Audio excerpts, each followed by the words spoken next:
इस वीडियो में NCERT 10th class विज्ञान अध्याय 4 कार्बन एवं उसके यौगिक अध्याय के प्रश्न नंबर 15 समझ के साथ करने वाले हैं। ये प्रश्न बहुत ही महत्वपूर्ण है, इसलिए इसको एक अलग ही भाग में रखा गया है।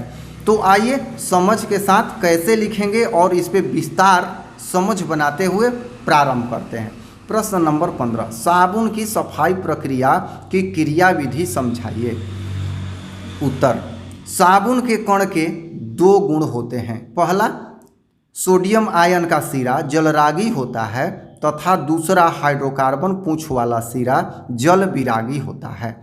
जब मैल वाले कपड़े को साबुन के घोल में डाला जाता है तब हाइड्रोकार्बन पूंछ कपड़े के मैल के साथ जुड़ने लगते हैं, क्योंकि मैल हाइड्रोकार्बन होता है। जबकि साबुन का सोडियम आयन वाला सिरा जल के साथ सटा हुआ होता है। साबुन के कण धीरे धीरे मैल को इस प्रकार घेर लेते हैं कि मैल केंद्र में और सोडियम आयन वाला सिरा परिधि पर व्यवस्थित हो जाता है। देखिए, एक फिगर अभी आप देख रहे हैं कि कैसे साबुन के जो कण हैं मैल को घेरते हैं। इसमें 2-3 अवस्था दिया हुआ है, इसे एनसीईआरटी बुक में भी स्पष्ट देख सकते हैं।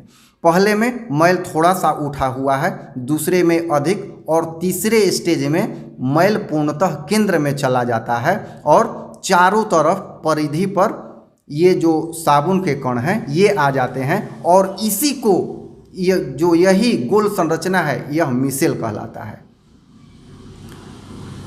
तो साबुन के कण धीरे धीरे मैल को इस प्रकार घेर लेते हैं कि मैल केंद्र में और सोडियम आयन वाला सिरा परिधि पर व्यवस्थित हो जाता है। इसी संरचना को मिसेल कहा जाता है। और जब हम कपड़े को हिलाते अथवा रगड़ते हैं और पानी को जब कपड़े से अलग करते हैं तो सभी मिसेल्स कपड़े से अलग हो जाते हैं। इस प्रकार कपड़ा साफ हो जाता है। यहाँ देखिए, ये जो संरचना है ये मिसेल की संरचना है।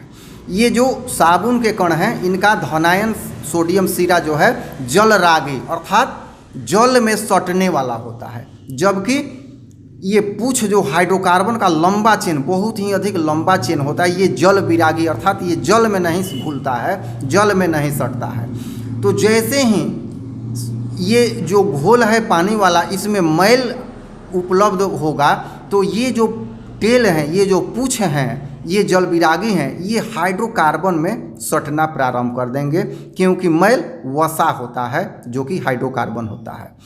तो इस तरह से धीरे धीरे साबुन के सभी कण मैल में अपने पूंछ को अटैच करते जाते हैं और इसे घेर कर केंद्र पर ला देते हैं और स्वयं जलरागी वाला जो भाग है परिधि पर हो जाता है और ये पानी में सटा होता है।